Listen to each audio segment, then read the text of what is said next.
नमस्कार मित्रांनो, मी गणेश वानकर इग्नाइट अकॅडमीच्या प्लॅटफॉर्मवर तुम्हा सर्वांचे मी स्वागत करतो। भूमी अभिलेख विभागामार्फत भूकर मापक या पदासाठी जे आहे ते जाहिरात आलेले। आज आपण पाहणार आहोत की या पदासाठी नेमका पगार किती मिळतो आणि सॅलरी स्लिप नुसार याचा पगार जो आहे तो किती असतो आणि त्याच्यामध्ये मेन म्हणजे इन हँड वेतन किती मिळतं। तर या संपूर्ण माहिती जी आहे तर ते आज आपण पाहणार आहोत आणि तुम्ही देखील या पदासाठी तयारी करत असाल भूमी अभिलेखसाठी तर मित्रांनो तुमच्यासाठी आपण एक खास बॅच लॉन्च केलेली आहे जी लाईव्ह प्लस रेकॉर्डेड फॉर्मॅट मध्ये असणार आहे। महाराष्ट्रातील सर्वात टॉपची फॅकल्टी तुम्हाला इथं मार्गदर्शन करणार आहे आणि या बॅचचं वैशिष्ट्य म्हणजे ही बॅच तुमची 30 दिवसाची लाईव्ह स्पेशल बॅच असेल। 30 दिवसात हा तुमचा सिलेबस जास्तीत जास्त कव्हर होईल। त्यासोबतच बॅचची फी फक्त 500 रुपये आहे। 500 रुपयात तुमचे सर्वच्या भूमी अभिलेखचे विषय जे आहेत तर ते कव्हर केले जाणार आहे। याच्यासाठी तुम्ही आजच इग्नाइट अकॅडमीचं ऍप्लिकेशन जे आहे तर ते डाउनलोड करायचंय। त्यासोबतच काही प्रॉब्लेम असेल तर हे नंबर आहेत यांना तुम्ही कॉल करू शकतात आणि सिव्हिल झालेले असेल त्यांच्यासाठी आणखी एक महत्त्वाची बातमी अशी आहे की डायरेक्ट रिक्रुटमेंट एक्झाम जी सरळ सेवा होते सिव्हिल जेईची तर त्याची लाईव्ह प्लस रेकॉर्डेड अशा दोन्ही फॉर्मॅटची batch technical plus non technical तेही टॉपच्या फॅकल्टी सोबत बघा हे टॉपची फॅकल्टी सोबत तुमची 6 ऑक्टोबर पासून ही बॅच सुरू झालेली आहे आणि याची बॅचची प्राइस फक्त 2000 रुपये ठेवली ज्याच्यामध्ये तुमचे टेक्निकल नॉन टेक्निकल असे दोन्ही विषय असतील। महाराष्ट्रातून सर्वात जास्त अफोर्डेबल प्राइस मध्ये आपण ही बॅच उपलब्ध करून दिलेली आहे। बघा अर्ज तुम्हाला 1 पासून तर 24 ऑक्टोबर पर्यंत अर्ज जो आहे तर तो करायचा आहे आणि 13 आणि 14 नोव्हेंबर 2025 रोजी परीक्षा होणार आहे। पण मित्रांनो लक्षात घ्या परीक्षेची तारीख आणखी कमी जास्त होऊ शकते। समजा अर्ज जास्त आले तर जास्त दिवस पण ही परीक्षा जी आहे तर ती होऊ शकते। पगार तुम्हाला डायरेक्ट सांगण्याआधी तुम्हाला काही बेसिक गोष्टी मी सांगणं गरजेचं आहे। बघा दरवर्षी तुमची ही पगार वाढ होत असते मित्रांनो। तुमचं जे बेसिक पे आहे याचं तर 19,900 आहे तर याच्यात 3% दरवर्षी आहे ना याची पगार वाढ होत असते। एखाद्याची जॉईनिंग जर ऑक्टोबर महिन्यात झाली असेल ऑक्टोबर मध्ये जॉईनिंग झाली असेल किंवा ऑक्टोबर च्या आत जॉईनिंग झाली असेल लक्षात घ्या तर त्याची जुलै महिन्यात पुढील जुलै महिन्यात वेतन वाढ होते मित्रांनो। त्याची लगेच जानेवारी मध्ये वेतन वाढ होत नाही आणि ज्यांची मे ची जॉईनिंग असते ना तर त्यांना जानेवारी महिन्यात जे आहेत तर ती वेतन वाढ मिळत असते। तर हे दोन वेगवेगळ्या पद्धतीचे एम्प्लॉय असतात तर त्यांची जॉईनिंग कधी आहे तर त्याच्यानुसार तुम्हाला वेतन वाढ पाहायला मिळते। म्हणूनच एकच भूकर मापक विभागात दोन वेगवेगळ्या व्यक्तींची जी सॅलरी आहे तर ती आपल्याला वेगवेगळी बघायला मिळू शकते कारण की त्यांची वेतन वाढ ही वेगवेगळी असते। त्याच्यानंतर एक महागाई भत्ता नावाचा एक फॅक्टर असतो तो सगळ्यात महत्त्वाचा फॅक्टर असतो मित्रांनो लक्षात घ्या। हा वर्षातून दोनदा वाढ होते याच्यामध्ये एकदा जानेवारी मध्ये नोटिफिकेशन येतं आणि एकदा जुलै मध्ये नोटिफिकेशन येतं। हे नोटिफिकेशन जे आहे तर ते केंद्र सरकार जेव्हा त्यांचा डीआरएमएस अलाउन्स वाढतं त्याच्यानंतर राज्य शासन स्वतंत्र असा निर्णय जो आहे तर तो जाहीर करतो। आता फॉर एक्झाम्पल आता जर आपण पाहिलं डीए कुठे आहे बघा आता जो डीए आहे तर तो 53% आता डीए जो आहे तर तो करून ठेवलेला आहे आणि 1 जुलै पासून हा डीए लागू झालेला आहे आणि याच्यामध्ये जुलै ते जानेवारी दरम्यानची थकबाकी देखील जी आहे तर ती मिळत असते मित्रांनो। मेन म्हणजे काय की आता हा 53% तर हा कॅल्क्युलेशन हे कशा पद्धतीने केलं जातं याचे आपल्या टेक्निकलच्या भाषेत सांगायचं झालं तर हे सगळं जे कॅल्क्युलेशन असतं ना मित्रांनो हे सगळं तुमच्या बेसिक पे नुसार असतं लक्षात घ्या। भूकर मापकसाठी S6 ची वेतन श्रेणी म्हणजे 6 लेवलचा बँड आहे। तुम्हाला S6 काय राहतं S10 काय राहतं लक्षात घ्या।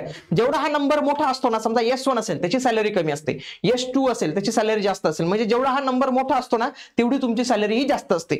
म्हणून भूकर मापक विषयी मागणी होते की याची सॅलरी रेंज S8 ठेवा जवळपास CA लेवलची सॅलरी जी आहे तर ती मागणी करते। हेच जेई साठी आपल्याला S14 आणि काही वर्षानंतर S15 मिळतं म्हणजेच काय जेईला S14 S15 हे काय मिळतं म्हणजे काय यस मोठा नंबर आहे म्हणजे यांची सॅलरी ही जास्त आहे मित्रांनो। तर हा यस पे बँडचा हा फरक आहे। आता 19,900 हे काय मित्रांनो हे बेसिक पे म्हणतात याला मूळ वेतन म्हणतात आणि सगळं जे कॅल्क्युलेशन असताना तुमचं हे संपूर्णच्या संपूर्ण या बेसिक पे वर असतं। मी तुम्हाला आता 53% सांगितला की जो डीआरएमएस अलाउन्स आहे तर तो 53% ऑफ व्हॉट तर तो 53% म्हणजे 53% ऑफ बेसिक पे म्हणजे 19,900 च्या बेसिक पे 53%। पण मी तुम्हाला काय सांगितलं की दरवर्षी याच्या 3% ने वाढ होते म्हणजे काय की या 19,900 चं दरवर्षी कुठे गेलं ते हा टेबल आहे बघा हा टेबल आहे बँडचा 19,900 पुढच्या वर्षी तुमचं बेसिक पे किती असणार आहे माहितीये का 20,500 बेसिक पे असणार आहे आणि या बेसिक पेच्या आता त्यावेळीपर्यंत तुमचं वाढून जाईल समजा 55% असेल तर 55% ऑफ व्हॉट तर 55% ऑफ हे 20,500 कळालं का तुम्हाला? तर हे अशा पद्धतीने सॅलरी जी आहे तर ती कॅल्क्युलेट होत असते. म्हणून तुम्ही आजच्या या व्हिडिओमध्ये पाहणार ना आणि तुमचा एखादा मित्र असेल तर त्याची सॅलरी आणि आजच्या या व्हिडिओमधील सॅलरीमध्ये तुम्हाला फरक जाणू शकतो. का जाणू शकतो? त्याची जॉईनिंग डेट, त्याचा डीआरएनएस अलाउन्स किती, त्याचं बेसिक पे सध्या किती, तर याच्यानुसार बदल असतो मित्रांनो. म्हणून तुम्ही म्हणाल की सर तुम्ही चुकीची माहिती सांगतायत, माझ्या मित्राला तर एवढी. तर मित्रांनो हे अशा पद्धतीने चेंजेस असतात, हे तुम्हाला समजत नाही. हे लक्षात घ्या. 19,900 पहिल्या वर्षाला आहे, दुसऱ्या वर्षाला 20,500, तिसऱ्या वर्षाला 21,100. तर त्यावेळी समजा 60% झाला असेल तुमचा बेसिक पे, तर 60% हा याच्याने कॅल्क्युलेट होतो, याच्याने होत नाही. जेवढे वर्ष तुमचे वाढतात, मग ज्यावेळी तुमचं वेतन वाढ झाली तर सगळेच्या सगळे कॅल्क्युलेशन हे बेसिक पेनेच होत असतात. म्हणून बेसिक पे हे महत्वाचं असतं. आलं लक्षात तुम्हाला? मग हे बेसिक पे इथपर्यंत गेलं. हे बेसिक पे असं असं असं वाढत जातं मित्रांनो. म्हणून तुमची सर्व्हिस ही जास्तीत जास्त बाकी असली पाहिजे, कमी वयात तुम्ही लागले पाहिजे. समजा तुम्ही 16व्या वर्षी रिटायर होऊन गेले तर तुमची बेसिक पे 31,100 वर क्लोज झाली. तर हे अशा पद्धतीने या ज्या काही गोष्टी असतात मित्रांनो, तर या तुम्हाला माहिती पाहिजे. तर सगळं जे कॅल्क्युलेशन असतं ते सगळ्याच्या सगळं बेसिक पेवर असतं मित्रांनो. मी तुम्हालाही समजून सांगितलं, डीआरएनएस अलाउन्स पण समजून सांगितलं. आता मी तुम्हाला सॅलरीचा जो कंपोनेंट आहे तर तो मी तुम्हाला दाखवतो. आता हा टेंटेटिव्ह कंपोनेंट आहे मित्रांनो. अशीच exact same to same amount तुमच्या खात्याला पडेल असं नाही, पण एक निश्चित आहे, तुम्ही ज्यावेळी जॉईनिंग होणार ना तर आजच्या या व्हिडिओमध्ये सांगितलेल्या सॅलरीपेक्षा नक्कीच तुम्हाला जास्ती सॅलरी मिळेल, ही गॅरंटी मित्रांनो. बघा बेसिक पे असेल 19,900, तर या 19,900 ला जर तुम्ही 53% लावलं किंवा कमी जास्त लावलं तर 9,950 येईल. त्याच्यानंतर घर भाडे भत्ता हा सगळ्यात हायेस्ट लावलाय 27%, 18%. अशा पद्धतीने तुम्ही कोणत्या सिटीमध्ये राहतात त्यानुसार तुमचा एचआरए बदलतो बरं का मित्रांनो. म्हणून तुमच्या मित्राचा आणि आजच्या याचा वेगळा असेल. बघा एचआरए, याला डीए म्हणतात.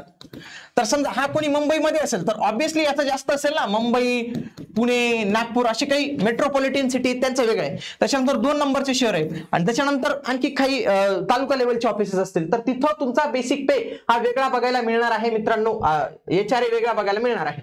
ओके, पुढं घर भाडे भत्ता झाला 5,400, हा एकदम मॅक्सिमम सांगितलं बरं का. प्रवास भत्ता 1,000 रुपयापर्यंतचा भेटतो.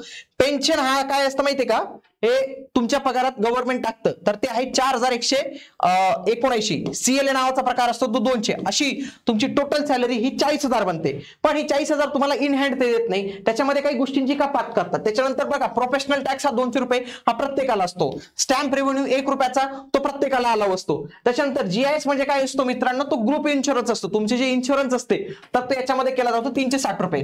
त्याच्यानंतर जी पेन्शनची रक्कम तिथं दिलेली होती इथून ही कपात करण्यात आली. आता याचं काहीतरी कॅल्क्युलेशन राहतं मित्रांनो. 14% of basic pay plus DA आणि याचं कॅल्क्युलेशन राहतं 10% of basic pay plus D, असं काहीतरी या दोघांचं कॅल्क्युलेशन राहतं. त्याच्यानंतर हे पेन्शन आणि डीसीपीएस, मग हे पण दरवर्षी हे पेन्शन आणि डीसीपीएस हे पण पेन्शनच राहतं. पण एक जे कॉन्ट्रीब्युशन राहतं ते सरकारकडून राहतं आणि एक कॉन्ट्रीब्युशन हे तुमच्याकडून राहतं. हे तुमचं कॉन्ट्रीब्युशन आहे आणि हे सरकारचं कॉन्ट्रीब्युशन आहे याच्यामध्ये. ओके, आता या डीसीपीएस हे पण पेन्शनचाच प्रकार आहे, हा पण पेन्शनच आहे. हे दोन्ही एकाच खात्यात जमा होतात, पण एक कॉन्ट्रीब्युशन तुमच्याकडून एक कॉन्ट्रीब्युशन सरकारकडून, हे अशा पद्धतीने राहतं. याचं पण कॅल्क्युलेशन आहे मित्रांनो. हे पण दरवर्षी बदलतं, कारण की जो मी तुम्हाला फॉर्म्युला सांगितला 14% of basic pay plus DA, आणि त्याच्यानंतर आणखी एक फॉर्म्युला असतो 10% बेसिक पे प्लस डीए. आता मला सांगा दरवर्षी तुमचा बेसिक पे चेंज होईल, डीए चेंज होईल, बेसिक पे चेंज होईल, डीए चेंज होईल. तर हा जो फॉर्म्युला लावलाय मी तर हा पण चेंज होईल ना.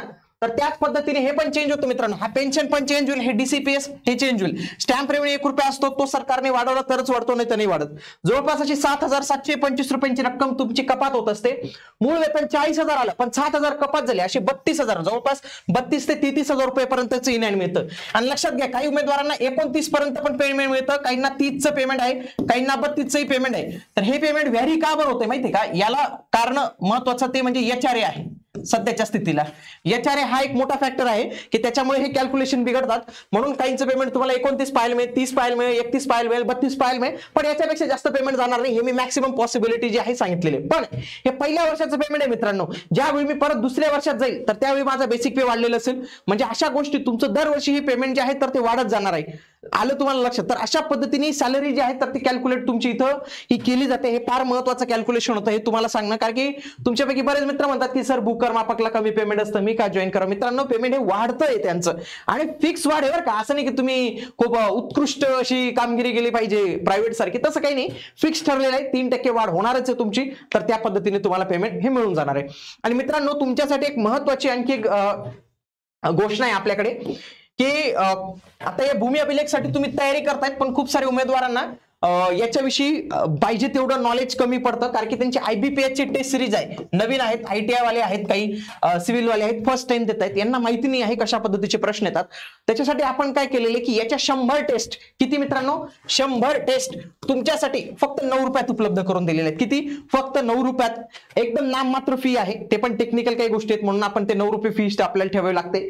तर इग्नाइट अकॅडमीचं ऍप्लिकेशन आज डाउनलोड करा, आणि ही जी 9 रुपयाची टेस्ट सिरीज आहे, तर मी सांगेल की तुम्ही नक्की जॉईन करा. तुमचे मित्र असतील त्यांना या टेस्ट सिरीज बाबत सांगा, सगळ्यांनी ही टेस्ट सिरीज सॉल्व्ह करा आणि बघा तुमचा स्कोर किती येतोय, तुम्हाला कशा पद्धतीने मार्क येतात. तर या सगळ्या गोष्टी तुम्ही इथं बघितल्या पाहिजे. चला तर मग भेटूया आता आपण पुढील व्हिडिओमध्ये. तोपर्यंत जय हिंद, जय महाराष्ट्र.